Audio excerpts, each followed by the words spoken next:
Hello, everyone. Thank you for coming. My name is Wana Hakim. I'm a senior postdoctoral researcher at the Tech Hub, and I will be moderating the event today. And I will start by introducing Jérôme, the man of the day. Jérôme is the managing director of the Tech Hub. He is also academic advisor for the Executive Program in Diplomacy, Negotiation, and Policymaking. He is senior researcher at the Albert Hirschman Center for Democracy and at the Center for International Environmental Studies. But the reason we are here today is because of his publications and interests in the interface, regarding the interface between technology and civil society. Jérôme has been a pioneer in researching how digital technologies can be leveraged first by non-governmental organizations in environmental governance. And then his most recent book on AI and democracy, risks and challenges for AI-mediated citizen-government relation, explores in a very original manner how AI, a human-centered AI approach can lead to better democracies and equitable solutions. Jérôme has an in-depth understanding of what I would say the disruptions brought by technologies, but also a very fruitful insights of what it means to find solutions for these disruptions. His courses and his engagement with the SNF project on youth will provide insightful, very important insights into what it means to engage with artificial intelligence and what challenges can be tackled effectively and not. Please follow me today in challenging Jérôme to help us go deeper into our own understanding of AI and take advantage of his very fresh insights and ideas about what it means to live in an AI-generated time. Please welcome Jérôme for a 30-minute presentation, and then we will welcome questions. Thank you.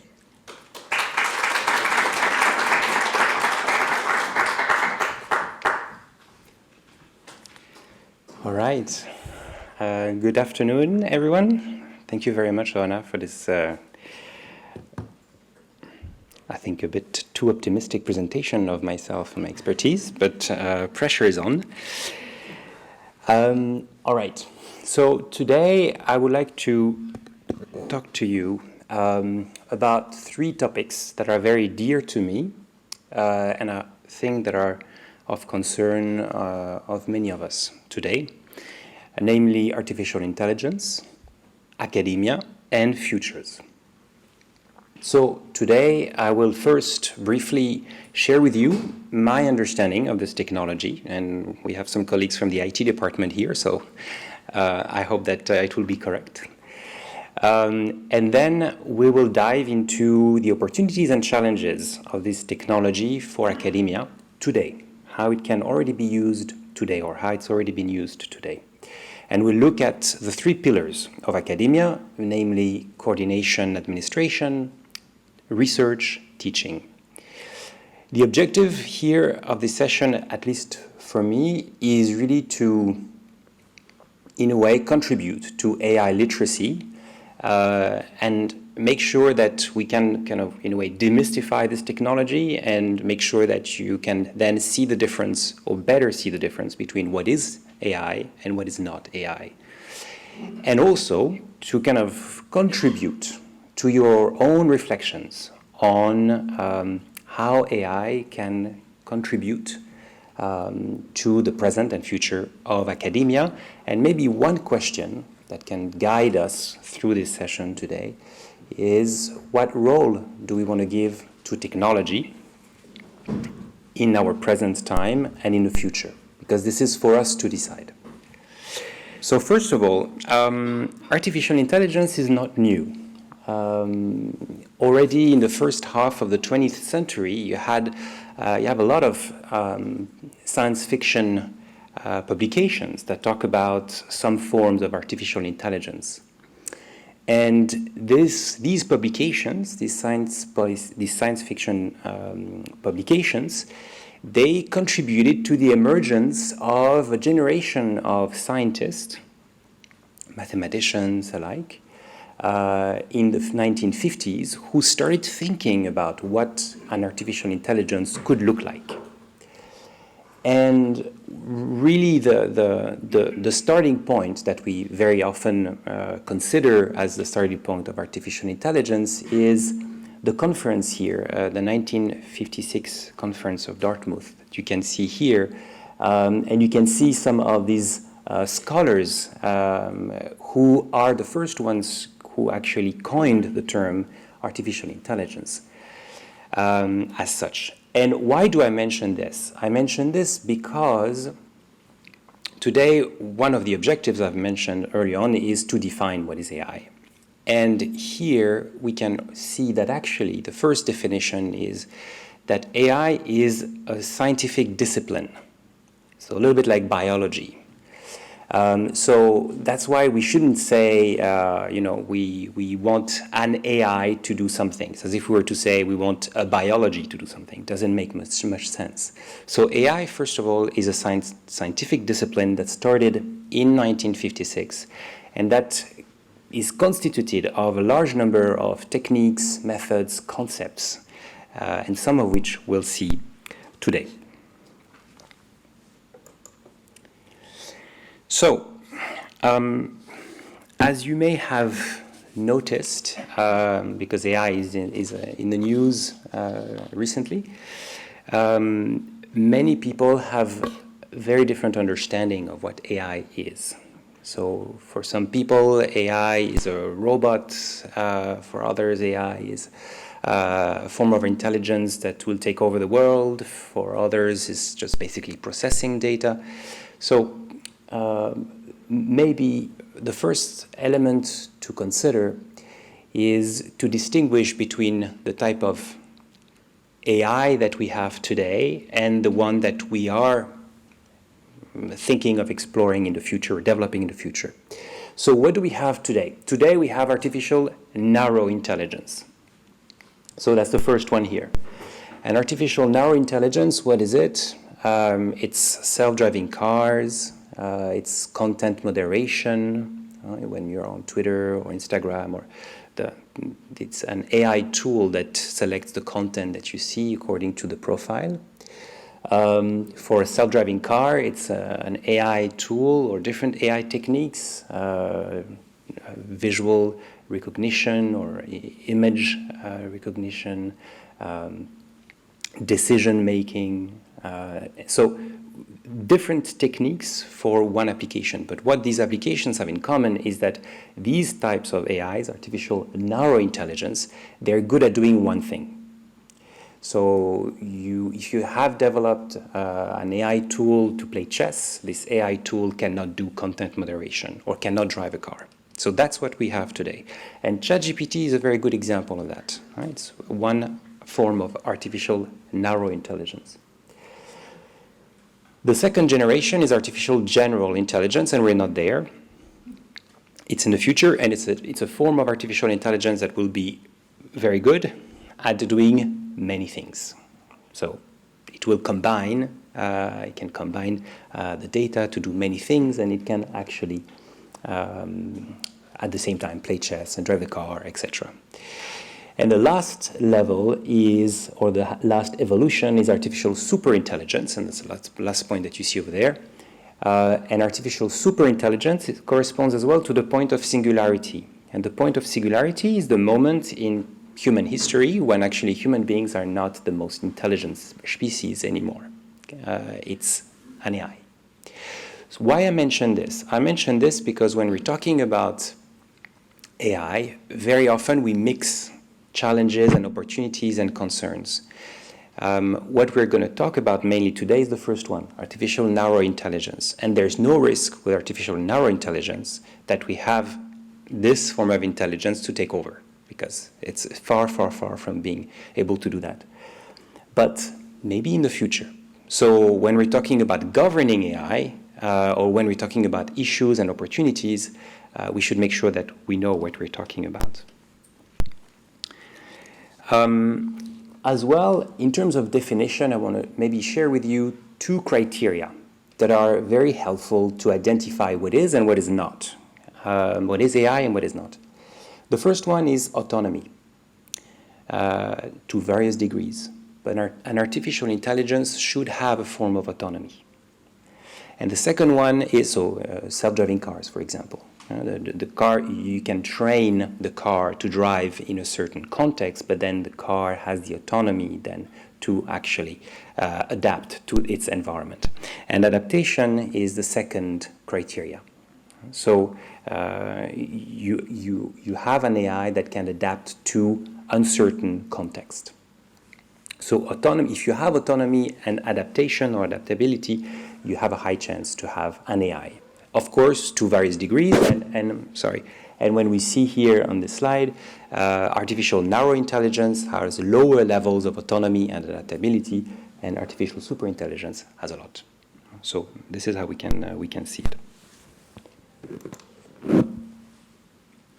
As I mentioned before, AI is a discipline, it's a scientific discipline, and has many different approaches, many different concepts, tools, methods.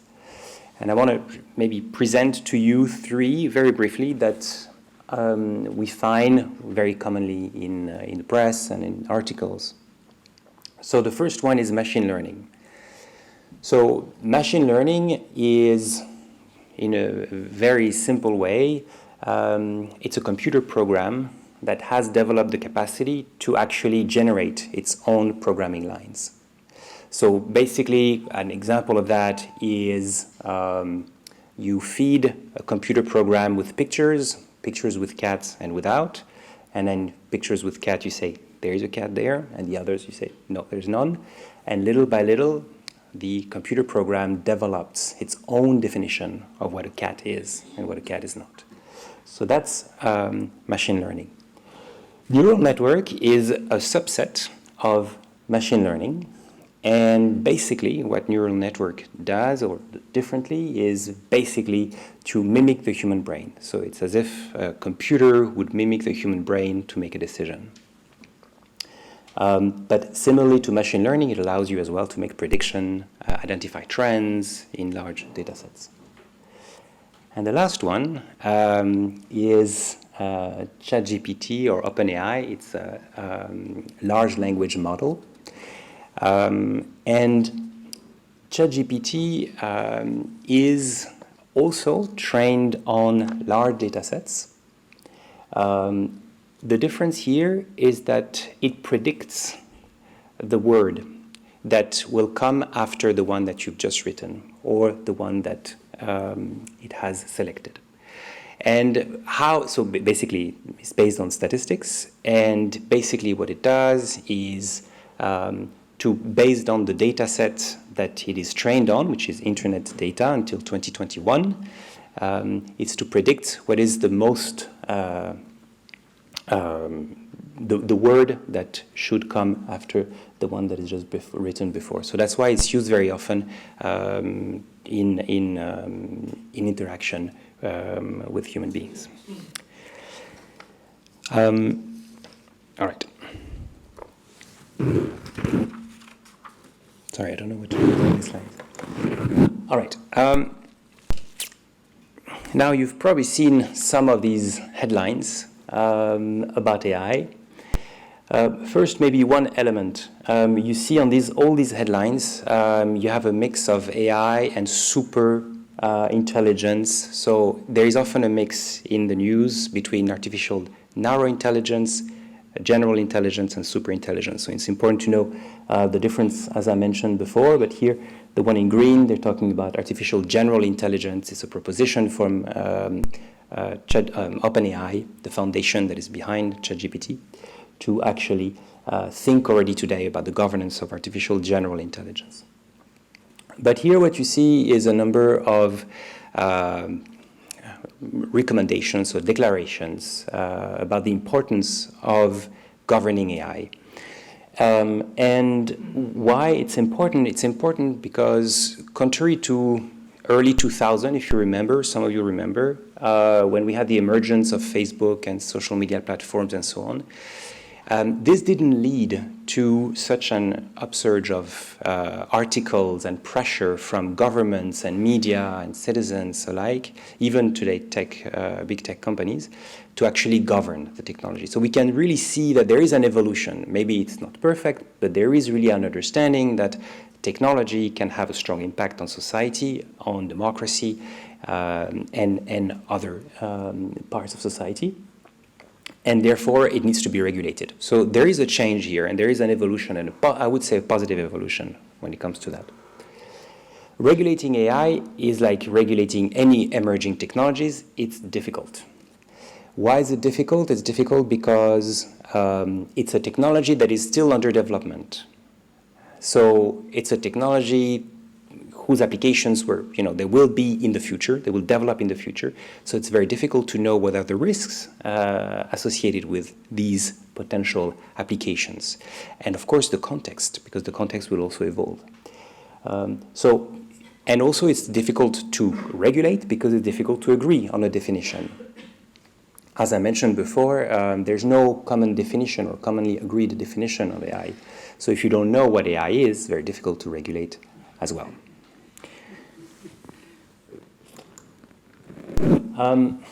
Now, there are different approaches to the governance of AI, and I mention this because it's very often a question that comes back. One is to create an AI agency, a little bit like the International Atomic Energy Agency, so an international intergovernmental organization or maybe multi-stakeholder organization that would regulate AI. Another approach is a building law, so a binding law, so the AI Act. And you see here on your right 4 levels or 4 degrees of risks that are identified in the AI Act and some use that are allowed or not according to these risks. Another option is to develop some principles, and here you have a number of many principles actually already to govern AI. Some of the well-known principles are the OECD principles, AI principles, and I don't know if you read, but this week the European Union and the US, along with other states such as India and Indonesia, agreed to design a common code of conduct for AI. So that's another approach. Why is this important? It's very important because we are in a society that is increasingly permeable to AI. Many of our decisions are already influenced by AI. And therefore, it's extremely important to have a regulation that corresponds to the principles and values of the different countries and states. The other approach is a precautionary principle, something that you see in some scientific ethical committees, for example, and else. And here you have 2 formulations, a very weak principle that basically says, okay, we need to be careful.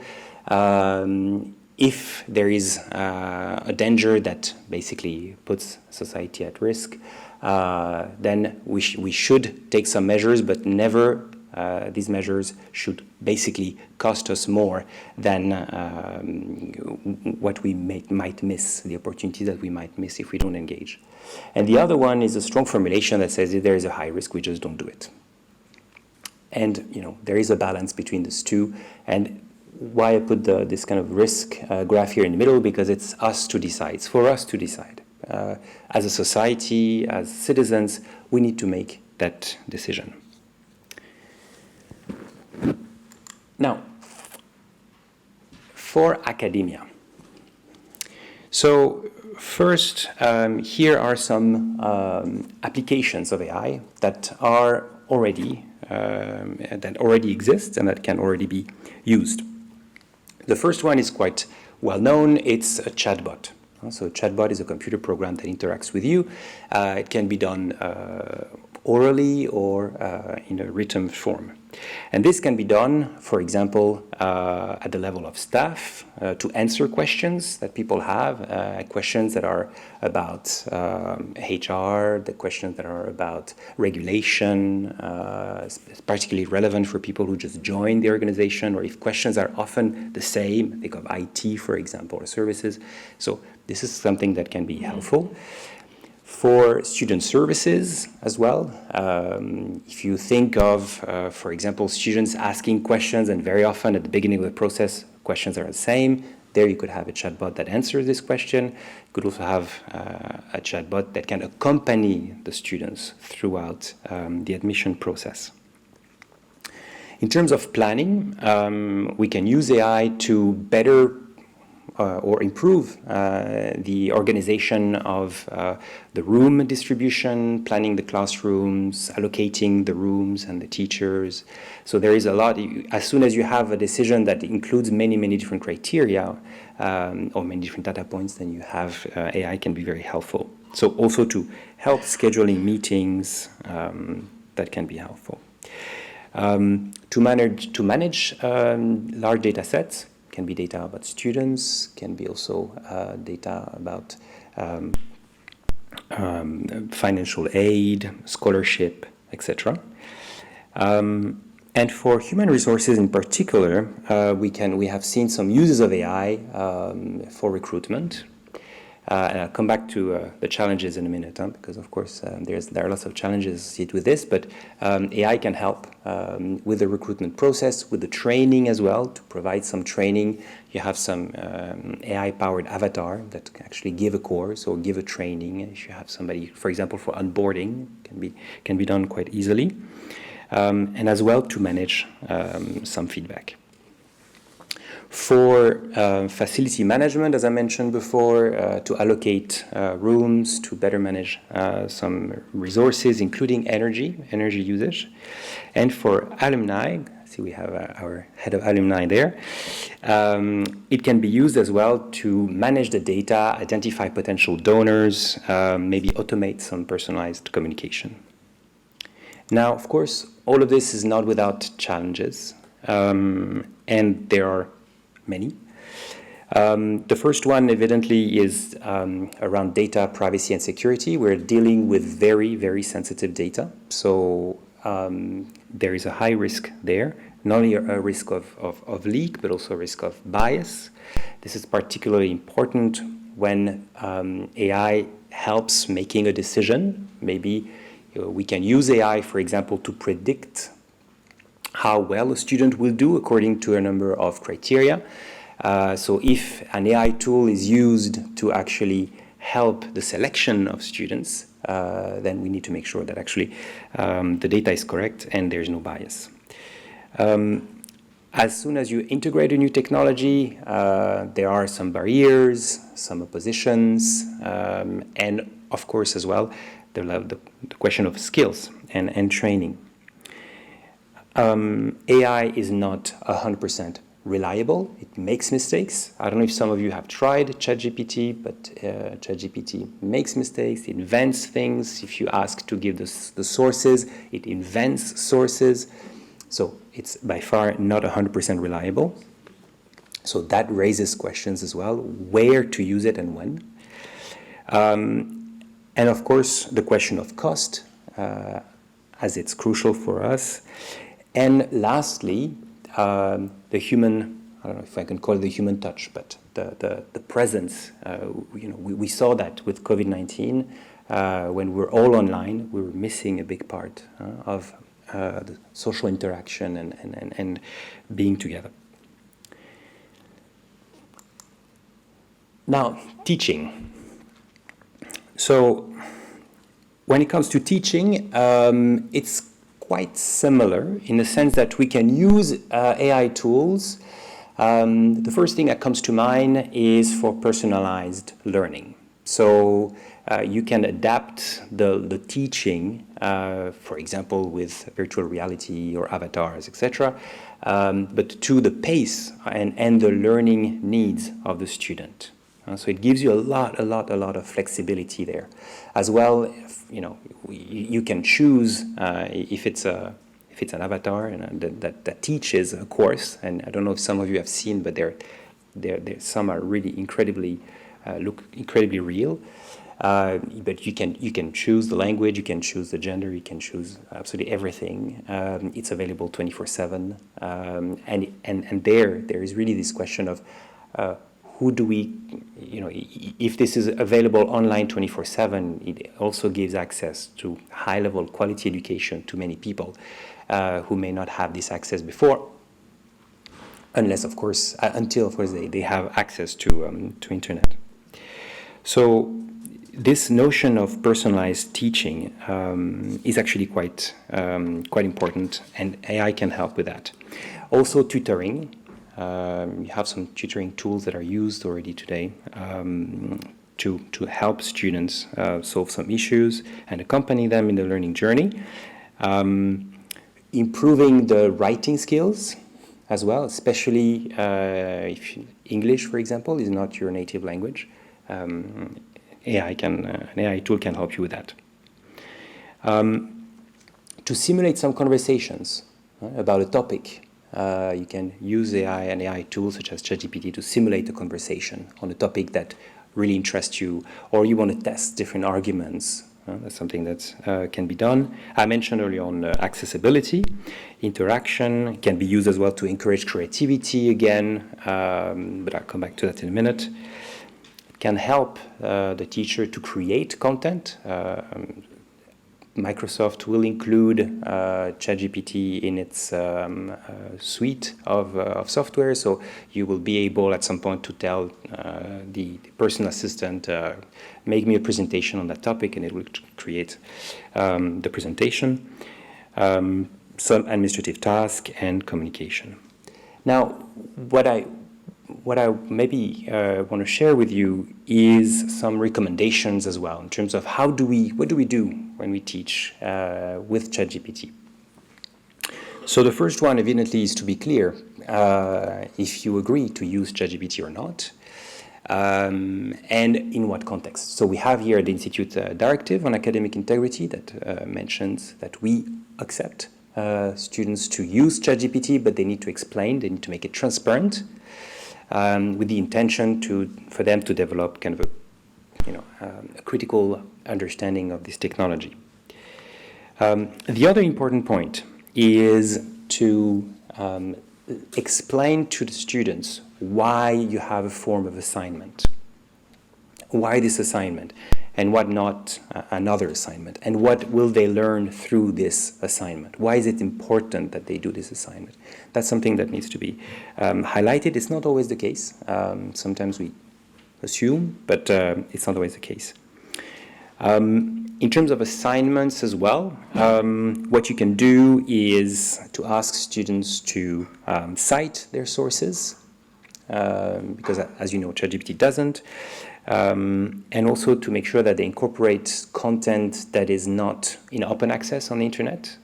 So a lot of the scientific content is still, you need to have a subscription to have access to this, and ChatGPT, for example, does not have access to this.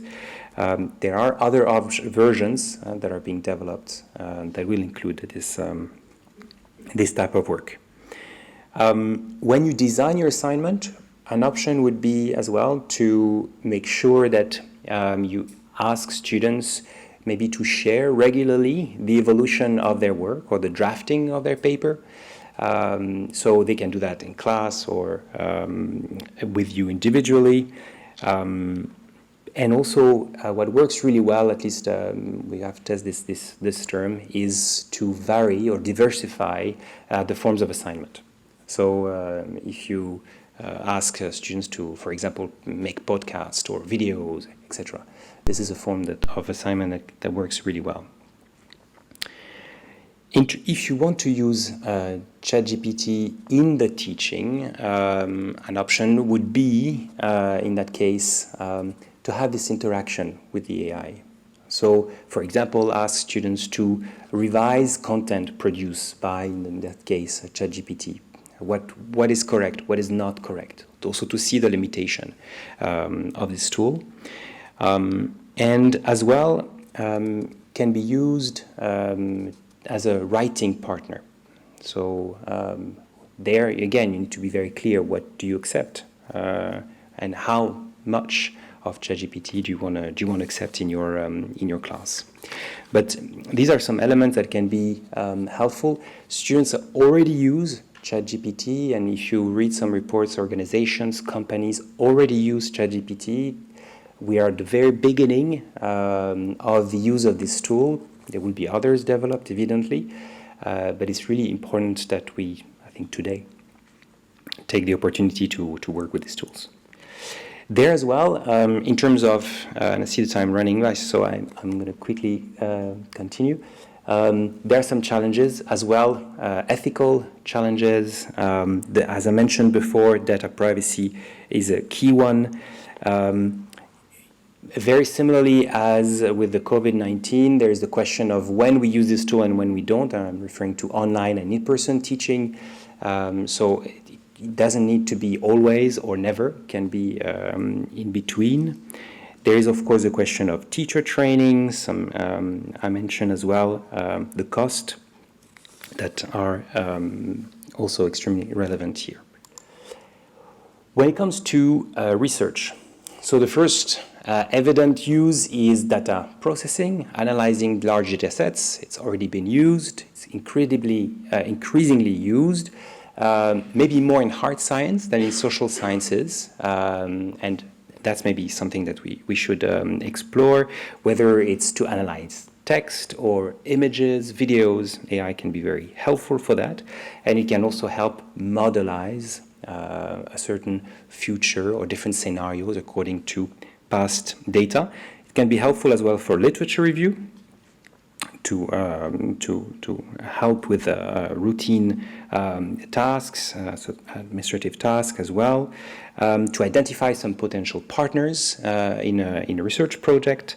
As I mentioned before, drafting, editing, maybe also generating hypotheses. It can also give you some ideas. You know, I have a colleague who, when he writes a paper and he has like this kind of blank page in front of him, he doesn't really know how to start. So he generates a text with ChatGPT, and that gives him like a way to kind of start already and overcome this kind of white page blockage that he has.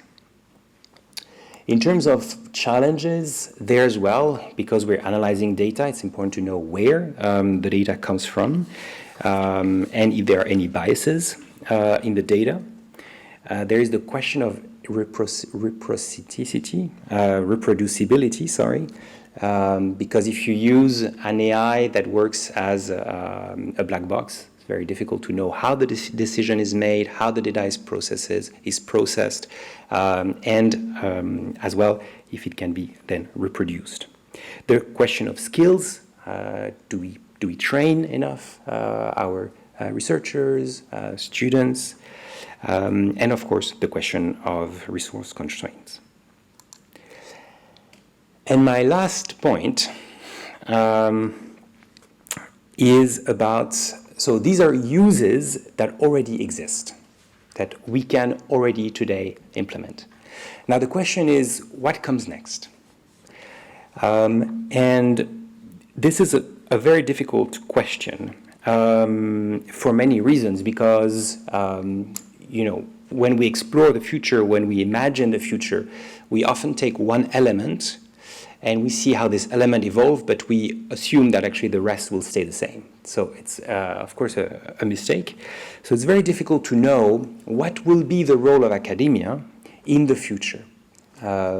Because we have an evolution of the job market, we have an evolution of the international stage, in an evolution of the role of states, of governments. So there is a convergence of evolutions, changes, climate change, etc. So how do we make sure that academia, that we remain extremely relevant? And I see maybe 3 points. The first one is transdisciplinarity and collaboration. the future challenges, the present challenges already, but the future challenges will require for sure collaboration. Alone we cannot do much, and we can see that with a project with Anna with the EPFL. We need to collaborate across science disciplines.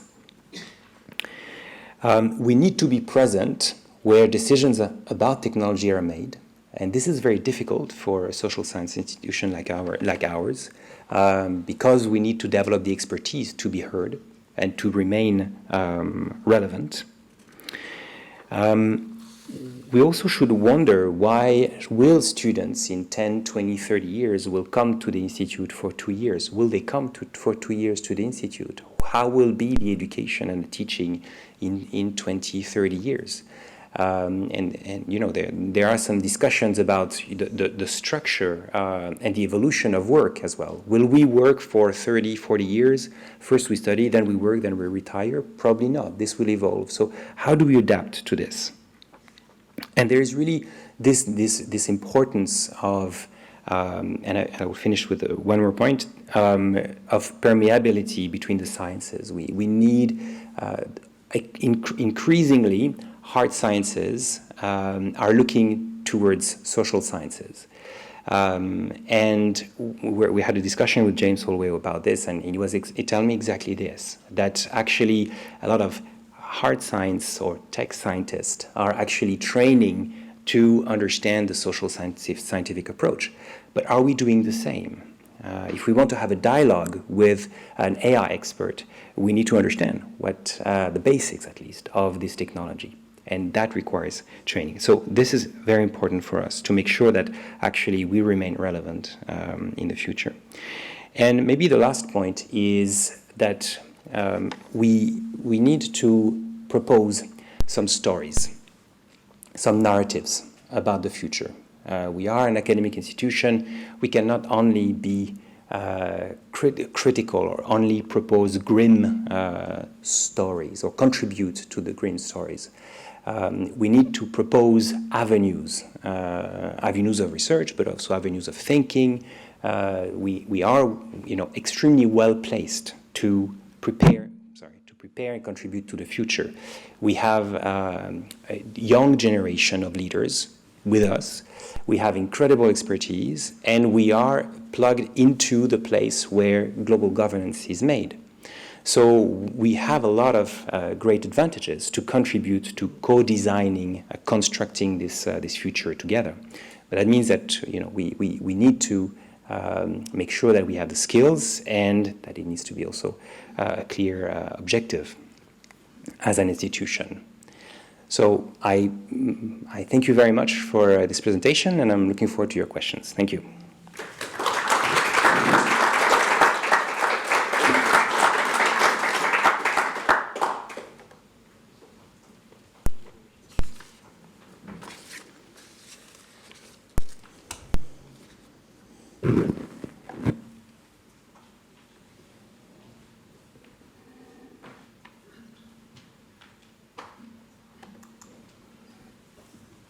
I didn't mention, but maybe some of you know or not, but we have at the Institute a great initiative called the Tech Hub, which is a place where we discuss all these questions. So if you want to find out more about us and what we do, you have some information here.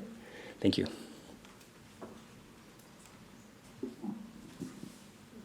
I told you will not regret listening, Jerome. It's sometimes it's reassuring, but he also has the benefit of also disturbing you, not making that comforting. Would you have questions, or shall I break the ice? Is there any question?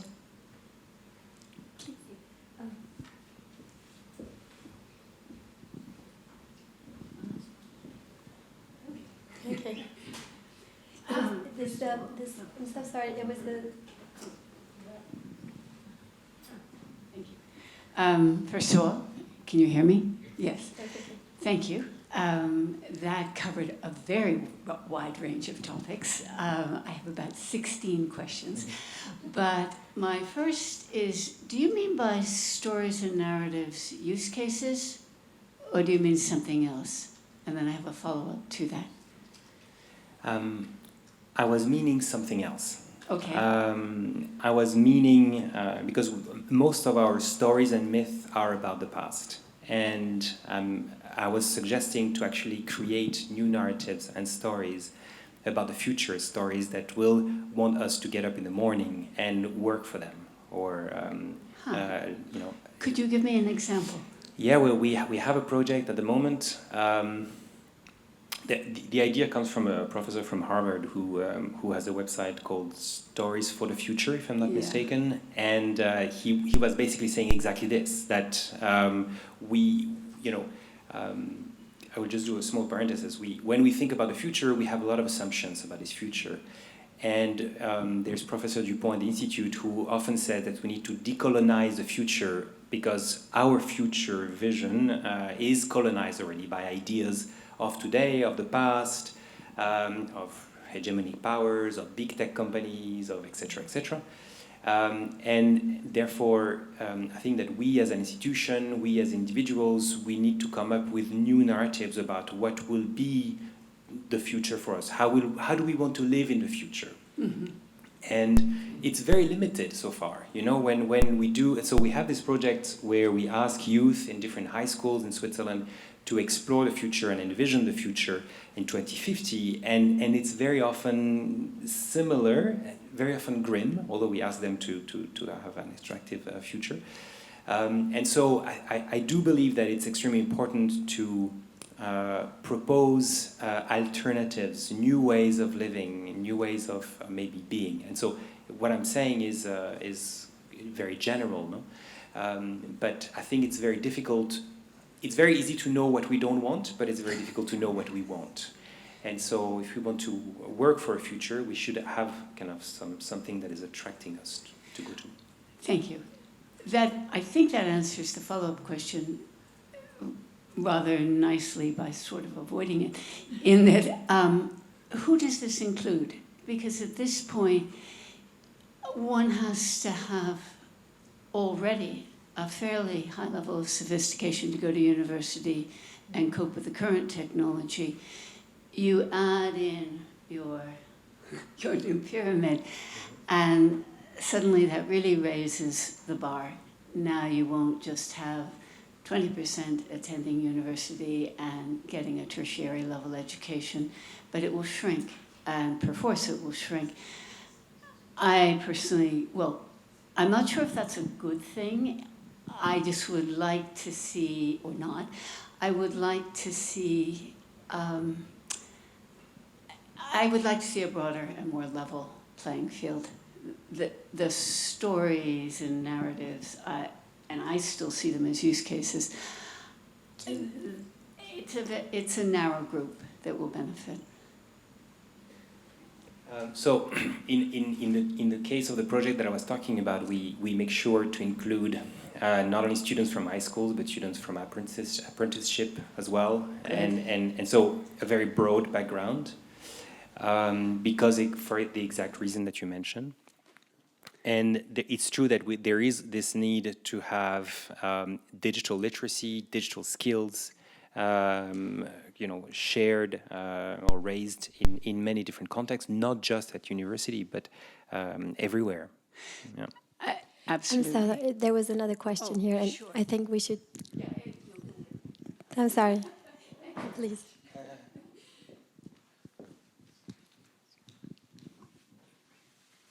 Thank you very much. I have a quick question. What AI learning system exists nowadays, not only for academia, but for business industry, for example, this personalized learning with assessments, simulation, etc. Do you know some systems, or maybe in Tech Hub, or? Thank you. That's a very good question. Well, that would be great to develop one. There are different initiatives. Some that are developed, for example, by the Center for Digital Learning at the EPFL. Very often more technical universities. If you think of chatbot, for example, you have the University of Geneva developing one. Different types of universities in the US, it's very common. nowadays to answer some questions. For the learning process, you have different tools that are used to actually identify your level and then recommend some of the learning and teaching. You have some in the language as well, industry, to kind of teach people according to their degree. So I think that there's a variety of tools, but to my knowledge, for international studies, there's not such a thing yet.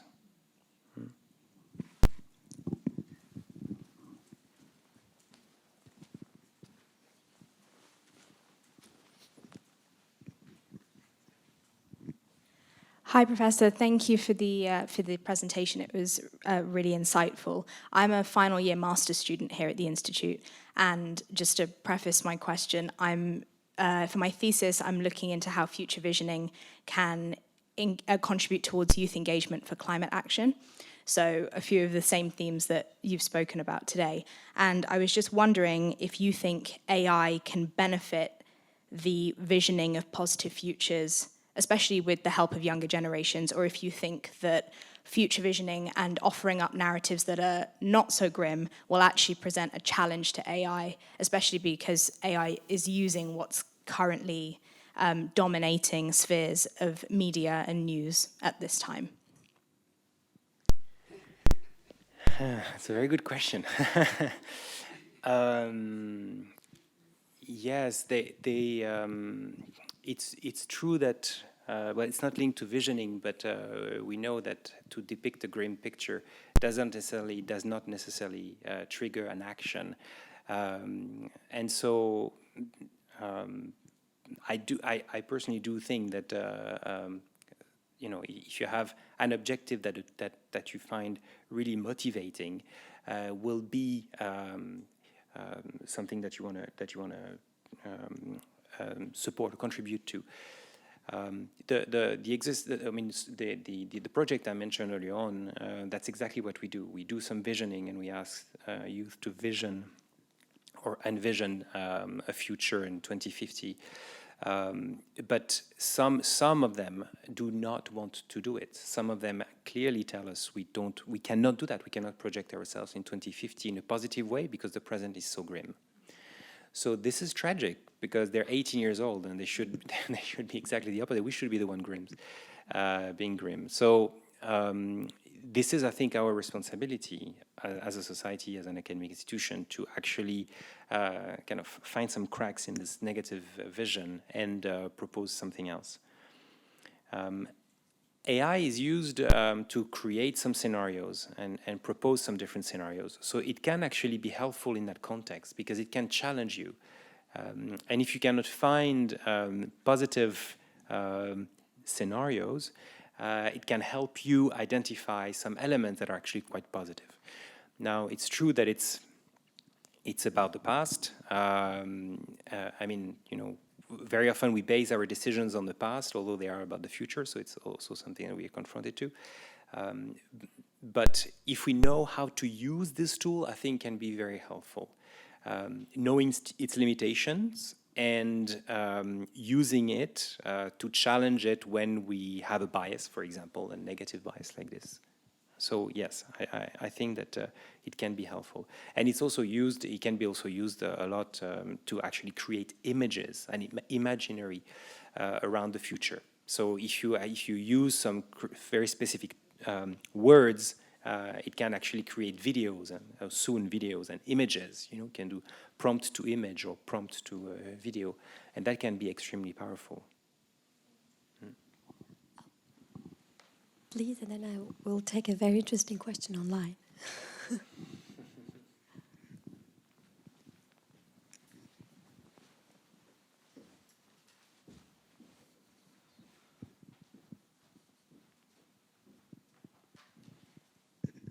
Well, first of all, thank you so much for your excellent presentation. The question has to do with the connection between the academic and the non-academic world. And we had 2 years of extraordinary situation, which is the sanitary crisis during COVID, where the non-academic world looked at the academic world as a source of knowledge. And this academic world has mainly two responsibilities: to be a curator of knowledge that is already accumulated and the new knowledge that is being built. How do you see these tools that you presented as a way to improve and to make more intensive this connection? Because what we see today in this polarized society, that the knowledge that is built in the academia is not prevailing so much in all the debate yesterday during the infrarouge on climate. This was very clear. So do you see means for the academic world to be more engaged in outreach and to influence more with rationality, with justice, with the values that we practice this external world? Maybe we could be inspired by your thoughts. Thank you. This is a very important question as well. I think that there are different views or streams in academia, and so to my understanding, so you have some scholars who believe that their role is basically limited to the creation of knowledge, the excellence around knowledge. And it's not their role to actually connect with the outside world. It's the role of others. And we see that in many, as you mentioned, in many situations. But you have other streams and other views, and you also have scholars and experts who actually see that the role of an academic is not just around knowledge, but it's also about, for example, influencing policy or having an impact on society. And maybe it's also a question of generation. If you see maybe younger generation, because today, if you receive some funding from a public institution, such as the Swiss National Science Foundation, you are in your funding proposal and throughout, you need to actually show what is the impact, you know? And I think that it's absolutely understandable because it's public funding. The other point here that I would maybe mention is the fact that a lot of, especially when it's about AI, a lot of research is done by the tech and the private sector. It's not done by academia. Who has the most data? The private sector. Who has the financial capacity? The private sector. Who has the technology? The private sector. Who has access to the political spheres? The private sector. So the role of academia here is challenged, really challenged, especially when it comes to emerging technologies. And we see that with AI, we see that with synthetic biology, because of course, research done in this context is done with different interests. And again, technology is never neutral. It is the result of the design, and the design and the training, etc., are actually correspond to a number of values and principles, and so it's not neutral. So who designed the technology is actually as important as the technology itself. Yeah. So the role of academia is crucial, but if you talk to Meta or Alphabet, Google, etc., very often when they're okay to talk to you, you will, as a scholar, you will talk to their human rights person, but you will never talk to their developers and the people who are at the heart of developing the algorithm. Never, and this is extremely protected. So this is a challenge. This is a challenge for us. Yes. So I agree with you. I do believe. Personally, I see that the role of academia is, especially in these uncertain times, if we want to remain relevant, is to make sure that we are plugged into the reality and that we provide and contribute as much as possible. So I hope we'll manage to do that. But thank you. It's a very good question. Yeah. I'm sorry, one question and related to this question, Saskia is asking, I'm wondering what you think about science and technology studies anticipatory governments for governing AI. So I don't know if some of you are, because I think that they're referring to GESDA, the Geneva Science and Diplomacy Anticipator. So our friends and colleagues on the other side of the train tracks. So yeah, I'm a strong believer in science diplomacy. I do think that you know, again, to continue on your discussion, no, we science and governments, or science and diplomacy, go further when they can be together. We've had Science Diplomacy Week here, I think 2 or 3 weeks ago, and that was a message that was shared across. But similarly to science and big tech, science and diplomacy is not without challenges. No? And so this is also something that is sometimes, like any type of collaboration, sometimes it goes well and sometimes a bit less. Now, when it comes to anticipation, I find, if the question is linked to JESDA, I find one element extremely helpful is, well, there are a couple of things, but one that comes to mind is the Breakthrough Radar, which is a document that is produced every year by JESDA that highlights the latest trends or emerging trends in technology that are actually relevant for diplomats to be aware of. So this is something that I would find, for example, very useful because it's linked to the needs of diplomats, and it's something that is very practical. Next question. This is the last question. Sorry. Thank you very much. 2 weeks ago, there was a gentleman here named Ian McGilchrist. I don't know if you're aware of his work. He's written a 2-volume book called The Matter with Things. And his argument is basically that since the time of Descartes, we have given in to the left brain, to the left hemisphere. To what extent in the future development or the current development that we're talking about is the right brain, which deals with philosophy, which deals with vision, which deals with love, which deals with poetry. How is this going to be integrated in your view? Thank you. I'm going to give the floor to Oana because I think that's really something that is very dear to you. So do you want to first answer? No, thank you. Thank you so much. It's a discussion that we and Jerome have, but I'm mostly interested in neuroscience and the way it interacts with large language models and everything. And it's at the heart of policy discussion. And it's so the answer, if you're wondering if it's integrated right now, it isn't. But I'm hoping it will be because of exactly what Jerome does here. Because when we have this quote that we love, we need to turn the conversation between the tech and the social science into social voices. In order for the computer scientists to hear us, we need to explain them what happens in our brain. And it's true that, but this is what you're asking, it goes into the deep roots of what happens today in society. It's exactly what he says. We left religion out, we left philosophy out. This is exactly what happened from Descartes when he said that we are separated.